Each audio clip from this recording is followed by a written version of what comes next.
Alrighty boys, it's time to hook up our cold side of the turbo.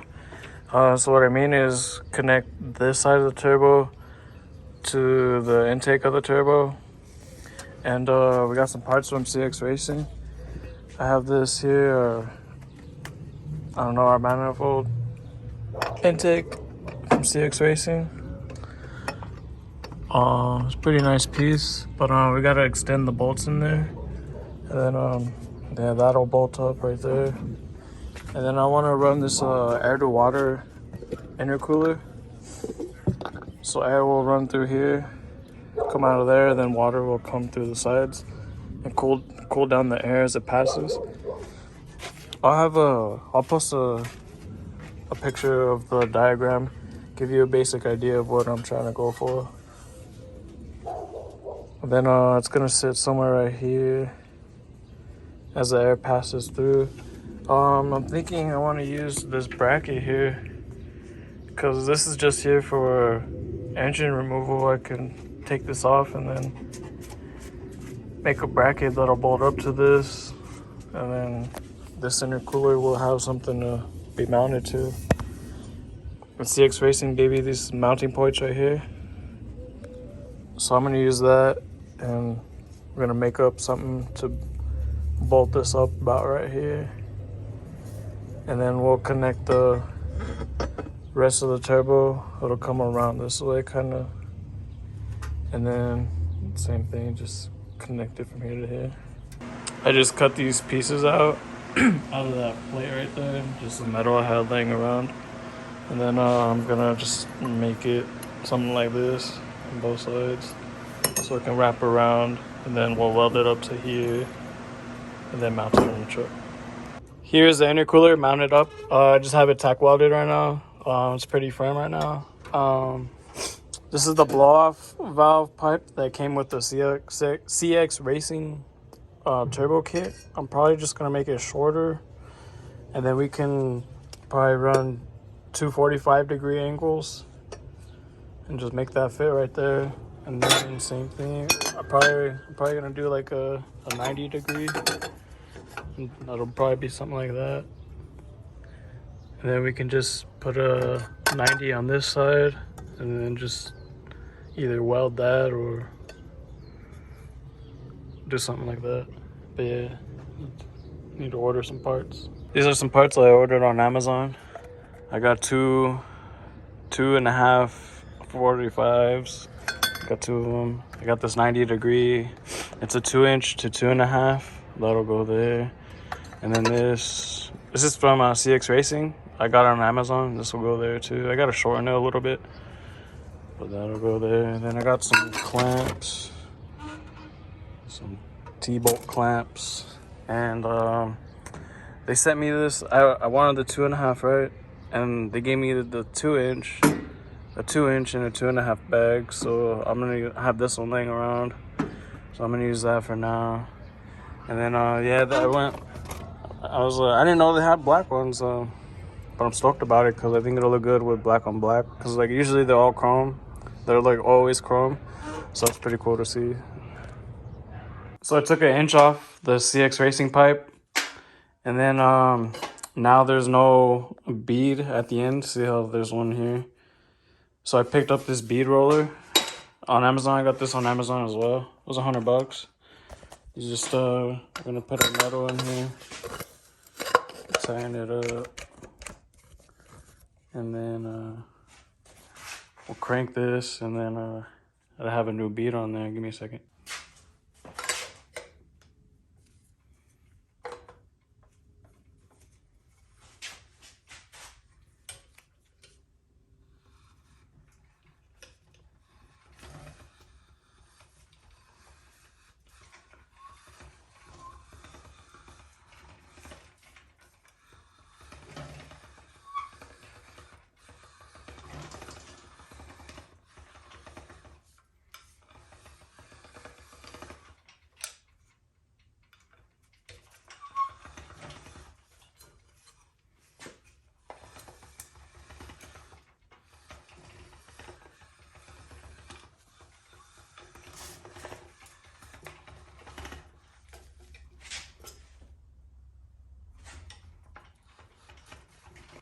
This is our new bead with our Amazon bead roller.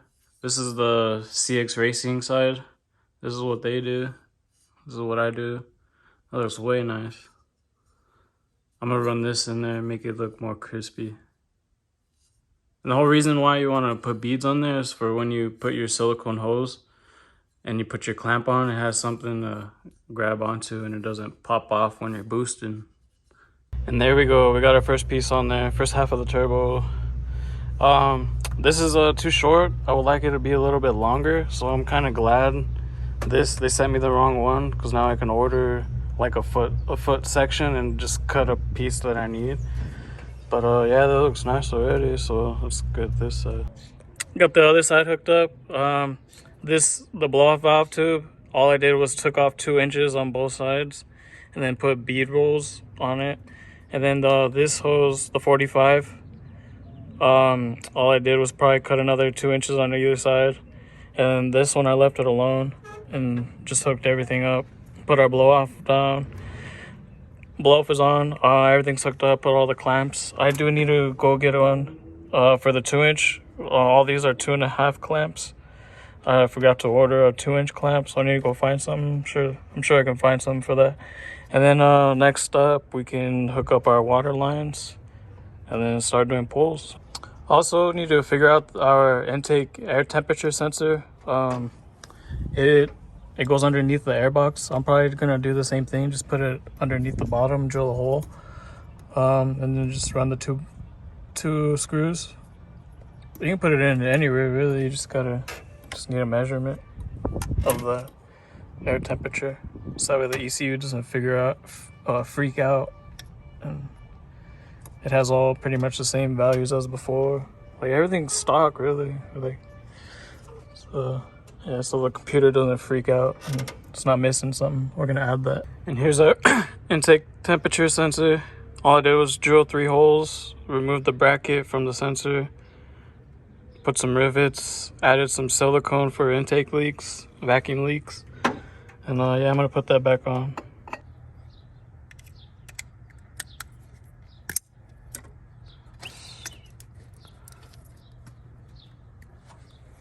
Now we're pretty much done with our intake piping. I just need that one clamp, but that's pretty much done. That's good to go. For our air-to-water intercooler, we needed a water reservoir. So what I did was just drill 2 holes. I added the pump on the bottom, and then I added this return here on the top. We're gonna fill this up with ice and then water. Water will come out of the pump here, go into our intercooler, cool down the air as it passes, and water will come out of here and go back to our return. This is just temporary. I want to build something for this side, much bigger reservoir. But yeah, we're so close to doing pulls. Went and picked up our bits. We got some hose, some 1/2-inch hose, some 3/4 hose for our intercooler. We got our worm clamp, and I picked up this breather. Yeah, I want to do a catch can eventually, but we just have that for now. And then I think that's it. We're ready to put coolant and fluids. We'll put coolant in here. We'll fill that up with water and ice. And we'll get started. Start it up. Bleed the cooling system. Hell yeah. Radiator's full. Now I finally get to put ice in my water reservoir. It's such a cool feeling. Gonna get those air intake temperatures super cold. Oh man, I've been dreaming about the day where you have a air-to-water intercooler and you gotta put ice in it. And then just some straight water. I have it filled up just to the bottom of the return. And yeah, boys, we were fully ready to go. It's still just the 2-foot open downpipe, so it's gonna be, it's still loud, just like it was in the previous videos. But this is our first startup, fully assembled.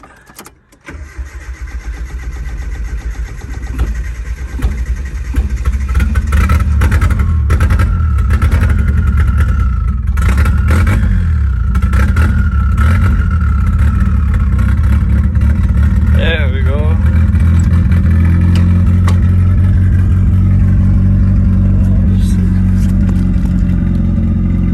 All pressure's good. Let's see. Idling at 10 right now. 0.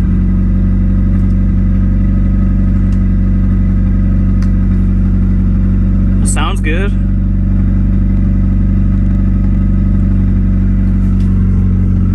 I don't have a tachometer. What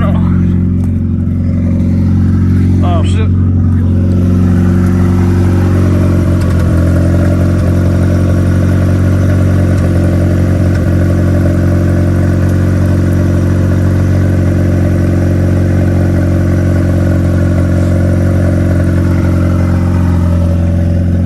Sounds real good.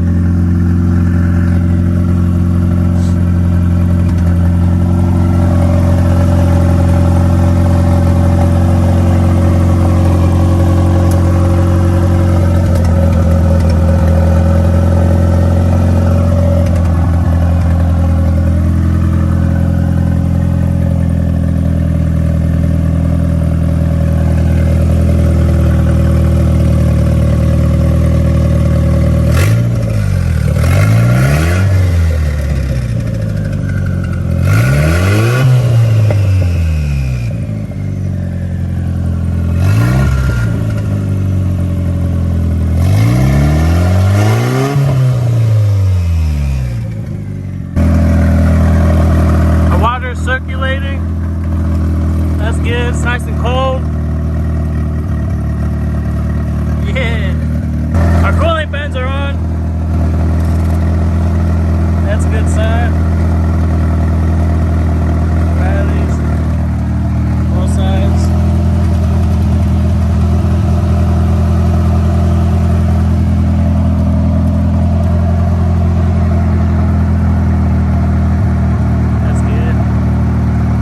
Hold it up by itself.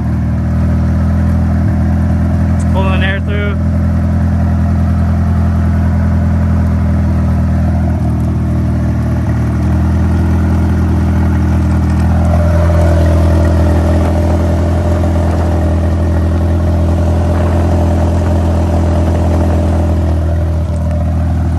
Oh, that's so cold.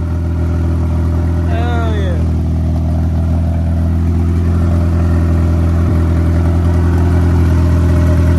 Well, boys, I finally drove it out of the shop. I didn't want to, but finally got an air compressor. All the tires are low. I drove it around the alley, low RPMs, didn't hit boost. Drove it out of the shop and brought it over to our detail department. So I'm gonna give it a wash and then we can start doing pulls.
Well, boys, I didn't record it. It's hard to drive a manual and film, but the AFR gauge, it does a countdown, and then it shows you your value. And like right now, we're idling at 14, 13.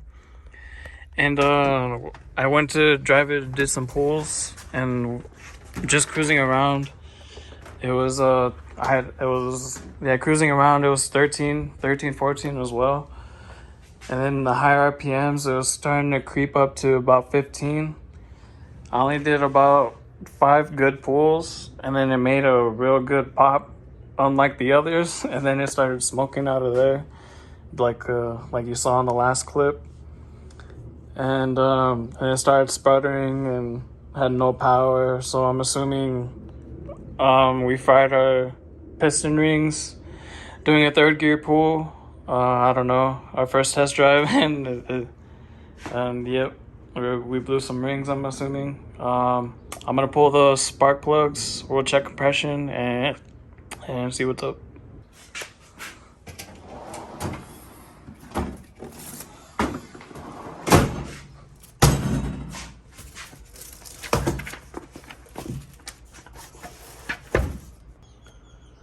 Pulled out our great big book of everything. This is actually from the 90s. It's a authentic Nissan service manual, and our compression spec. It says a standard compression. It's gonna be PSIs on the end, so 192 PSI with a minimum of 142 PSI, and a difference between cylinders 14 PSI. So let's do a compression test and see what's up.